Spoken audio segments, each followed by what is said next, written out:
e na prática mantém em funcionamento sua bomba de insulina. Você limita, para não dizer interrompe totalmente, a decomposição da sua gordura corporal como combustível. Seu corpo se vicia nessa glicose. Você pode até gastar sua glicose, mas mesmo assim a gordura continua indisponível como combustível devido aos altos volumes da insulina. Essencialmente, o corpo se torna fisicamente faminto devido à sua dieta baseada em carboidratos. É por isso que muitos indivíduos obesos não conseguem perder peso enquanto continuam a ingerir carboidratos. Seus níveis de insulina mantêm os depósitos de gordura reféns. Agora vamos nos debruçar sobre a gordura. Ela é, e sempre foi, um pilar fundamental da nutrição humana. Além do fato de que o cérebro humano consiste em mais de 70% de gordura, ela desempenha um papel essencial na regulagem do sistema imunológico. Em poucas palavras, gorduras boas como o ômega 3 e as monoinsaturadas reduzem processos inflamatórios, enquanto as gorduras hidrogenadas modificadas, tão comuns nos alimentos industrializados, elevam drasticamente essas inflamações. Certas vitaminas, sobretudo as vitaminas A, D e K, exigem gordura para serem absorvidas adequadamente pelo corpo. É por isso que a gordura alimentar é necessária para transportar essas vitaminas solúveis em gordura. Como essas vitaminas não se dissolvem na água, elas só podem ser absorvidas por seu intestino delgado em combinação com a gordura. São sempre graves as deficiências provocadas por uma absorção incompleta dessas vitaminas de importância vital, e qualquer uma dessas deficiências pode ter relação com males do cérebro, entre outras condições. Sem as reservas de vitamina K necessárias, por exemplo, é impossível formar coágulos sanguíneos no caso de um ferimento, e sangramentos espontâneos podem ocorrer. Imagine esse problema no cérebro. A vitamina K também contribui tanto para a saúde cerebral quanto ocular, ajudando a reduzir o risco de demência e de degeneração macular relacionada à idade, e a gordura alimentar é boa contra a degeneração macular. Sem vitamina A o bastante, o cérebro não se desenvolve adequadamente. Você pode ficar cego e se tornar excessivamente vulnerável a infecções. A falta de vitamina D é sabidamente associada a uma suscetibilidade maior a vários males crônicos, inclusive esquizofrenia, Alzheimer, Parkinson, desordens afetivas periódicas e diferentes doenças autoimunes, como o diabetes tipo 1. Se você acompanha o senso comum atual, sabe que se espera que você limite sua ingestão total de gorduras a não mais de 20% de suas calorias, e isso cai para menos de 10% quando se trata das gorduras saturadas. Você também sabe que isso é difícil de conseguir. Dê um suspiro de alívio. É um conselho mal dado, e no meu programa alimentar você não terá que se preocupar em contar gramas de gordura e percentuais gerais. No entanto, embora as gorduras transsintéticas encontradas na margarina e nos alimentos industrializados sejam um veneno, agora sabemos que as gorduras monoinsaturadas, como aquelas encontradas em abacates, azeitonas e nozes, são saudáveis.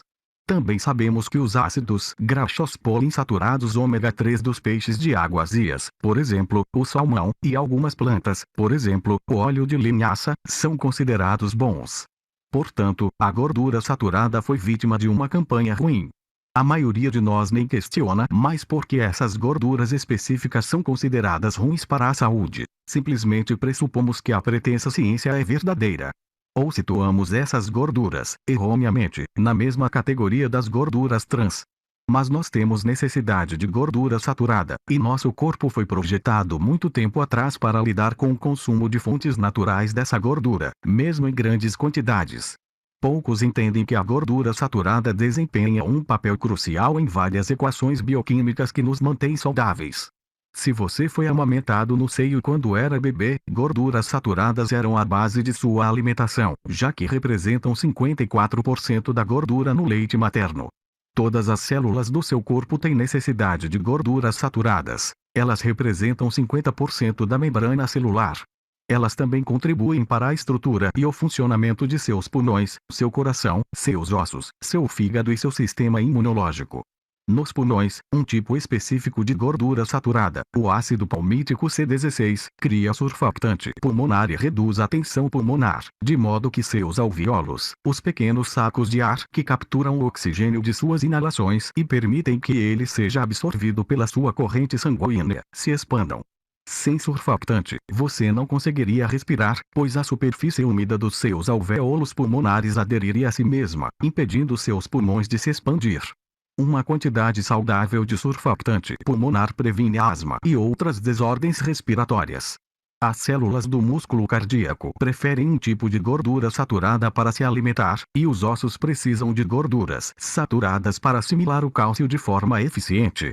Com o auxílio das gorduras saturadas, seu fígado elimina a gordura e o protege dos efeitos adversos das toxinas, inclusive o álcool e certos componentes dos remédios.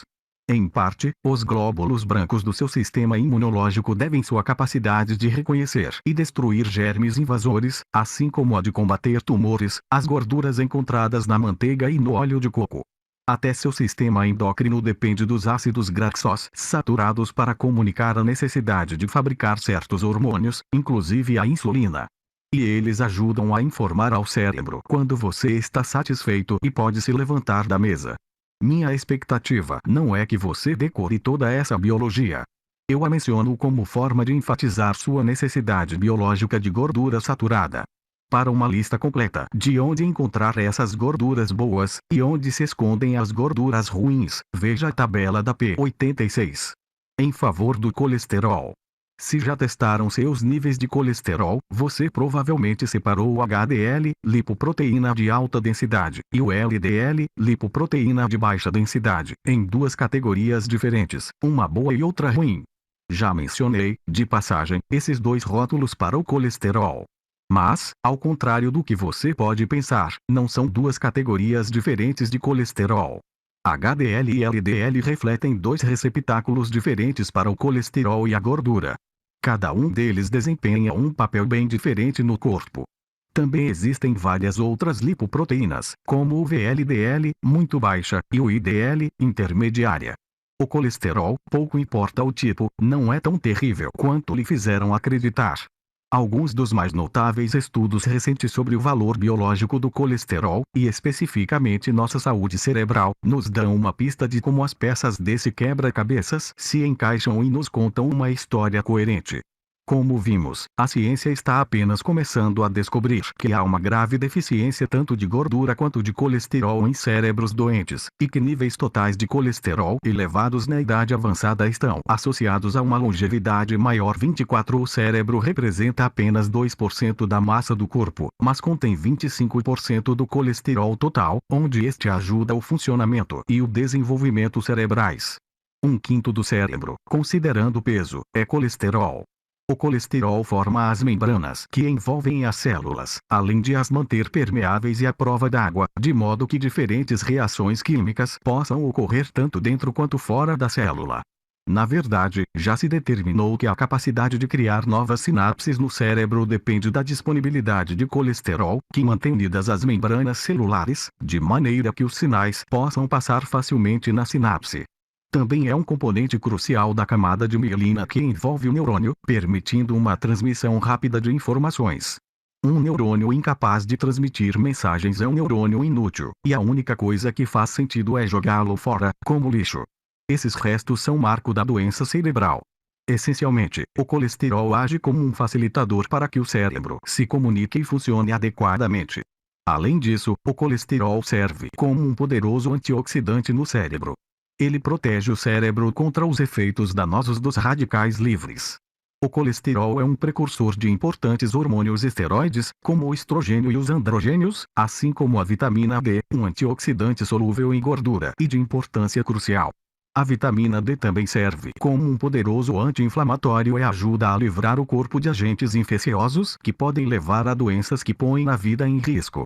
Na verdade, a vitamina D não é realmente uma vitamina, mas age no corpo mais como um esteroide ou um hormônio.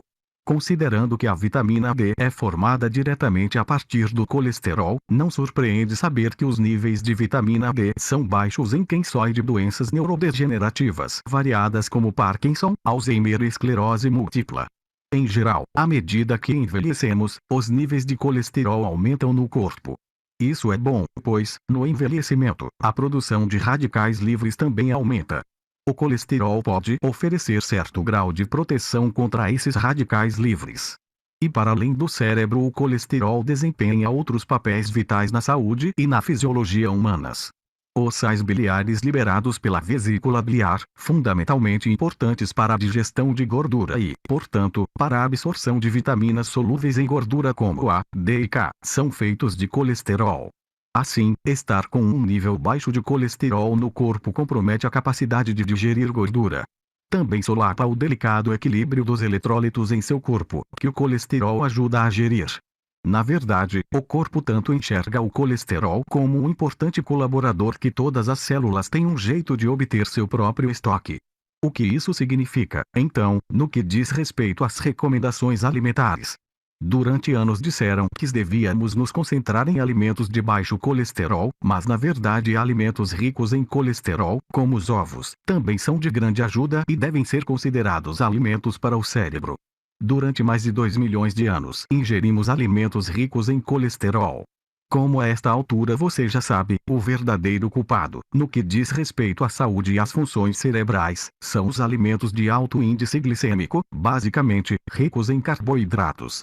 Um dos mitos mais persistentes que eu não me canso de desmentir é a ideia de que o cérebro prefere a glicose como combustível.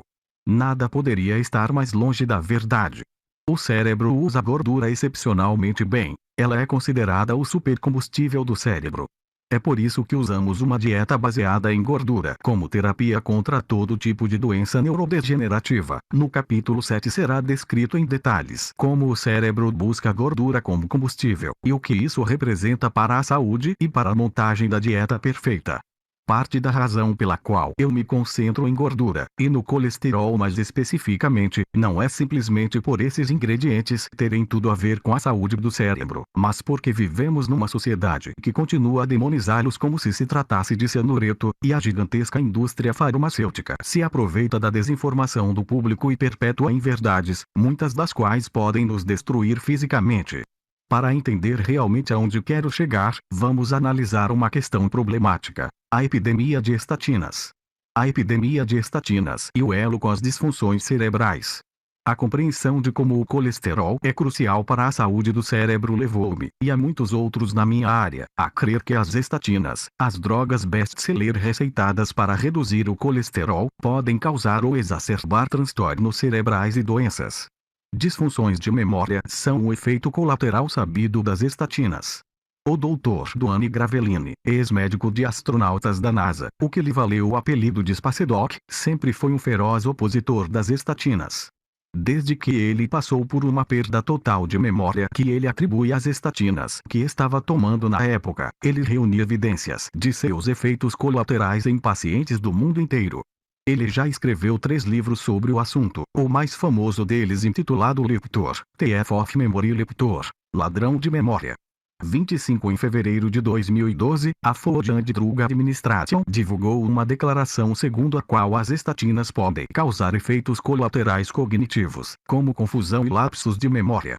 Um estudo recente realizado por ninguém menos que a Associação Médica Americana, publicado em janeiro de 2012 na revista Archives of Internal Medicine, demonstrou um impressionante aumento de 71% no risco de diabetes entre as mulheres que tomam remédios com estatina 26. Figura 3.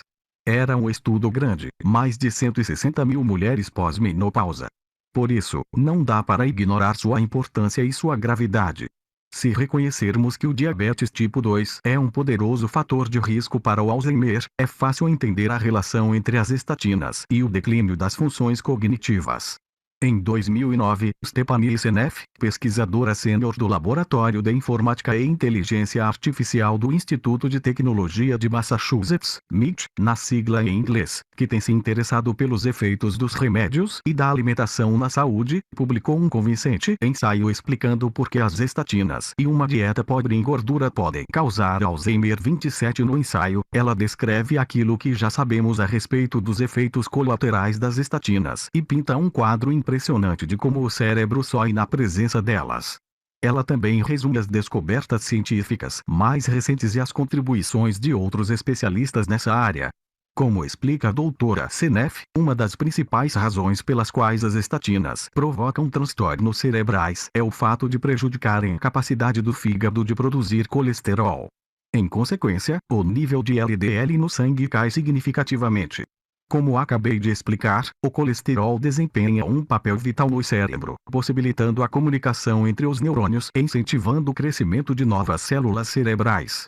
Ironicamente, a indústria das estatinas propagandeia seus produtos, dizendo que eles interferem na produção de colesterol, tanto no cérebro quanto no fígado.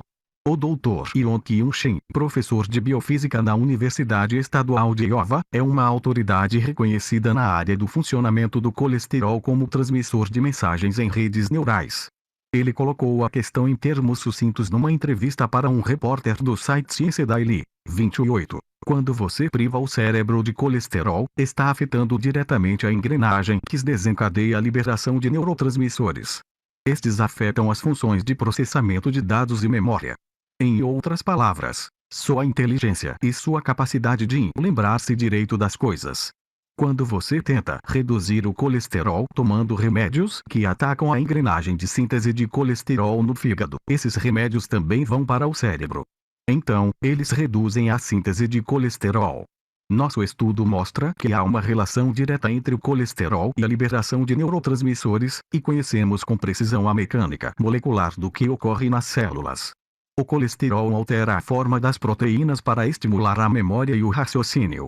Em 2009, uma revisão atualizada de 2 grandes estudos terminados em 2001 sobre estatinas tomadas por mais de 26 mil indivíduos em grupo de risco para demência e Alzheimer, mostrou que as estatinas não protegem contra o Alzheimer, o que contradiz aquilo que se imaginava antes.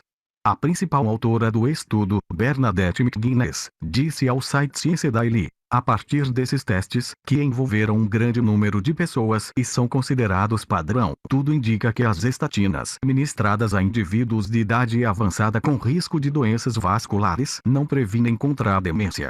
29 Quando pediram à pesquisadora Beatrice Golong, da Universidade da Califórnia, em Los Angeles, para comentar o assunto, ela disse: em relação às estatinas como medicamentos preventivos, há diversas notificações de casos e séries de casos reprodutíveis, em que a cognição é claramente afetada de modo adverso pelas estatinas.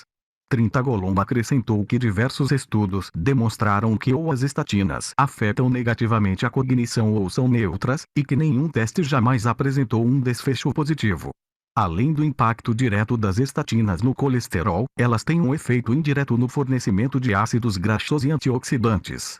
Não apenas elas reduzem a quantidade de colesterol contida nas partículas de LDL, mas reduzem o número total de partículas LDL propriamente ditas.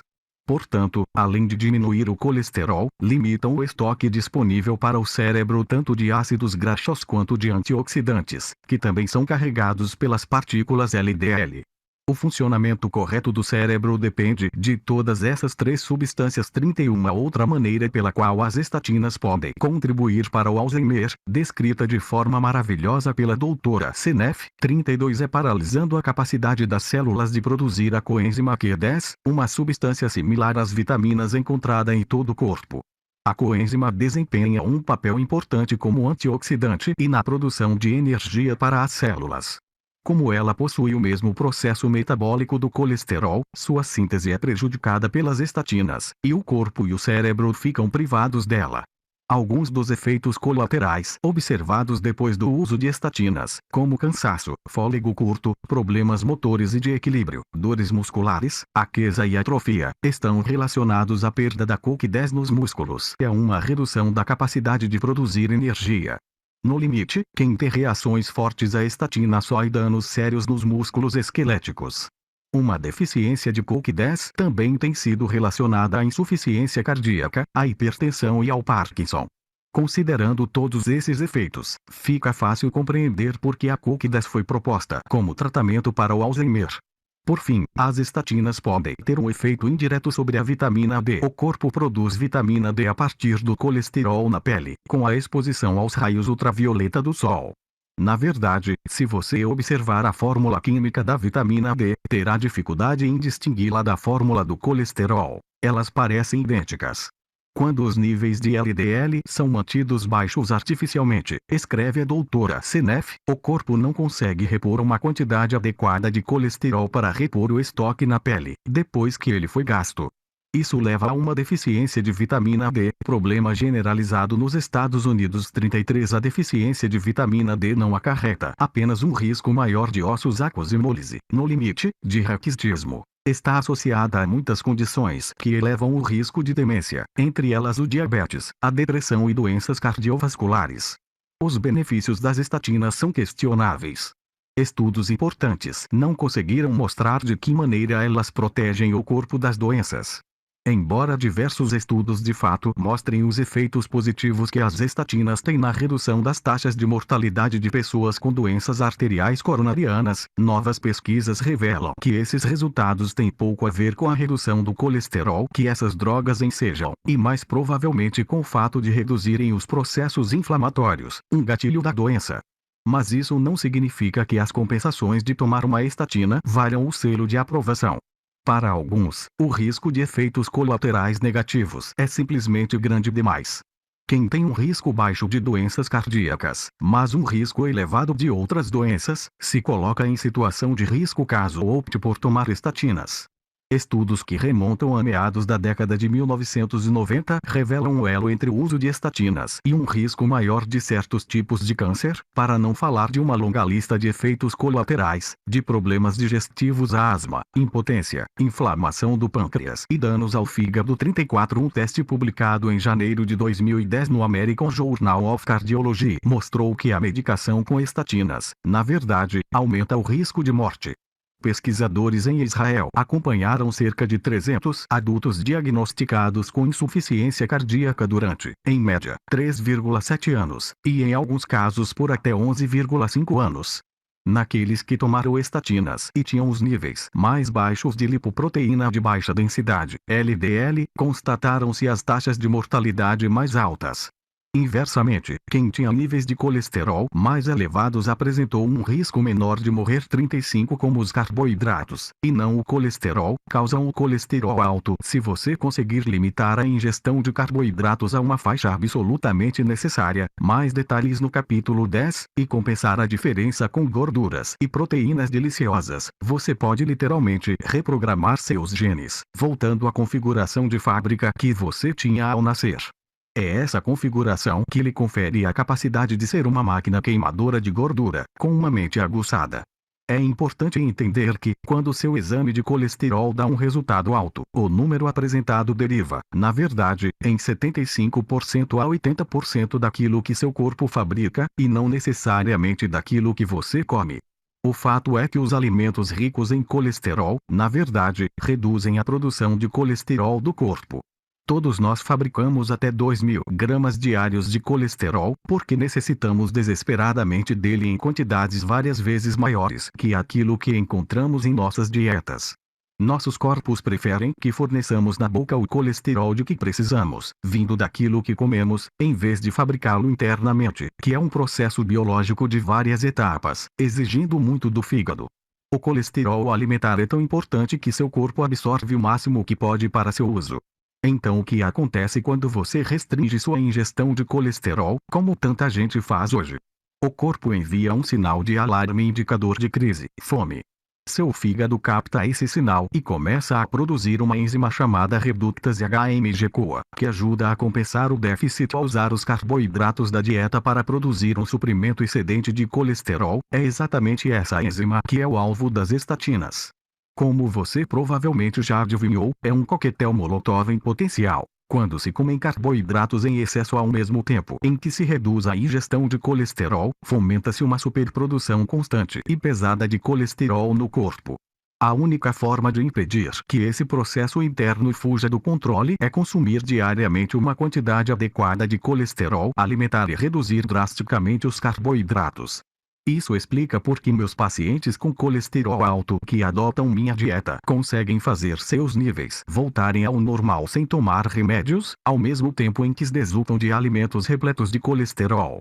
O perigo do colesterol alto de fato existe. O colesterol desempenha um papel menor, se tanto, nas doenças cardíacas coronarianas e seu nível é um mau previsor do risco de ataques cardíacos. Mais da metade dos pacientes hospitalizados com ataques cardíacos têm níveis de colesterol na faixa normal. A ideia de que reduzir drasticamente os níveis de colesterol de alguma forma reduzirá mágica e drasticamente o risco de ataques cardíacos já está completa e categoricamente refutada. De longe, os fatores de risco alteráveis mais importantes relacionados ao risco de ataques cardíacos incluem o fumo, o consumo excessivo de álcool, a falta de exercícios aeróbicos, o sobrepeso e uma dieta rica em carboidratos. Por isso, quando vejo meus pacientes com níveis de colesterol de, digamos, 240 mg/dl ou mais, quase sempre é porque seus clínicos gerais lhes receitaram medicamentos redutores de colesterol. Trata-se de um raciocínio e de uma atitude errados. Como foi discutido, o colesterol é uma das substâncias químicas mais críticas na biologia humana. O melhor teste de laboratório de referência para determinar a situação da saúde de um paciente é o de hemoglobina A1C, e não o nível de colesterol. Quase nunca, ou nunca, é apropriado levar em conta o colesterol alto, por si só, como uma ameaça significativa à saúde. Uma boa pergunta: quem sofre de colesterol alto?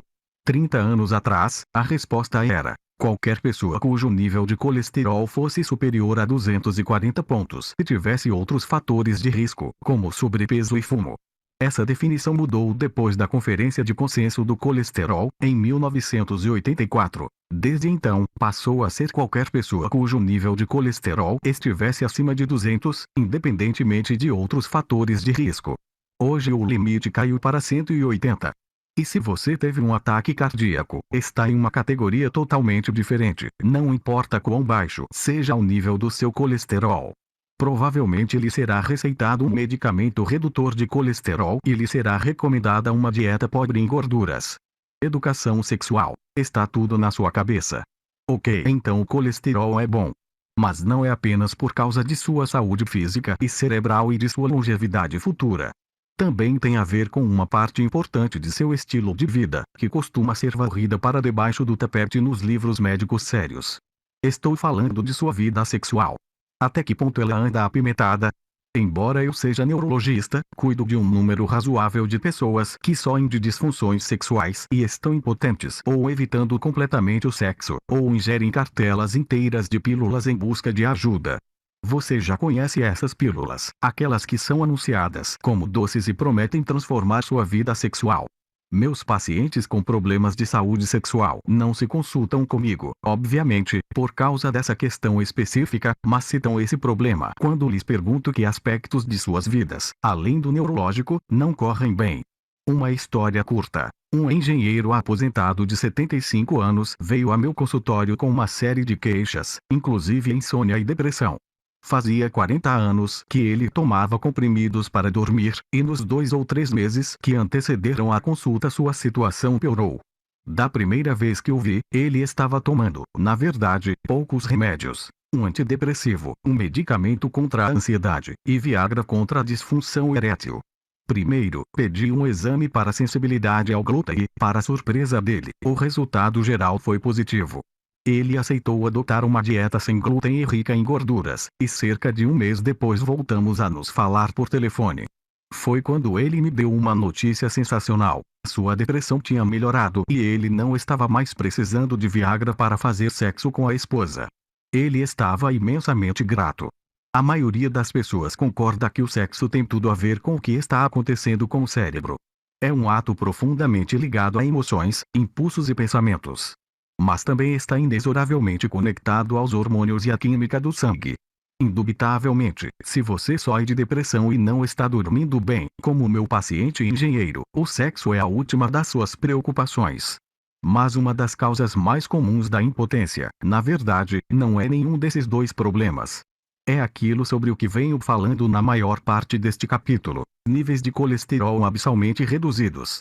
E muitos estudos provam essa ideia. A menos que você tenha níveis saudáveis de testosterona, isso vale tanto para homens quanto para mulheres, não terá uma vida sexual agitada, se é que terá alguma. O que produz a testosterona? O colesterol.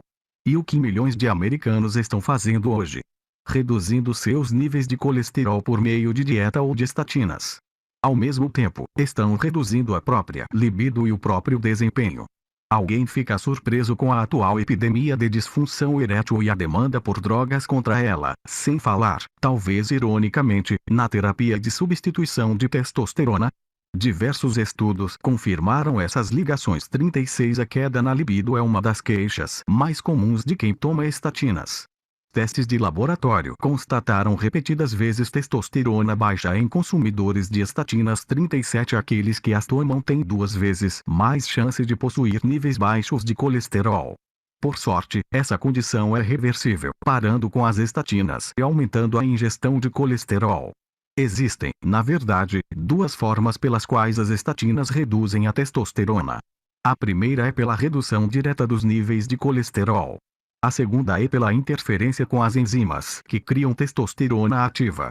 Um estudo publicado no Reino Unido em 2010 observou 930 homens com doenças cardíacas coronárias e mediu seus níveis de testosterona. 38 Achou-se testosterona baixa em 24% dos pacientes, e o risco de morrer era de 12% naqueles com testosterona normal, mas de 21% naqueles com testosterona baixa. A conclusão estava bem na cara deles. Se você tem uma doença coronária e baixa testosterona, seu risco de morrer é muito maior. Uma vez mais, estamos tomando estatina para reduzir o colesterol, o que por sua vez reduz a testosterona, e menos testosterona aumenta o risco de morrer. Não é uma loucura? Paro por aqui. A doce verdade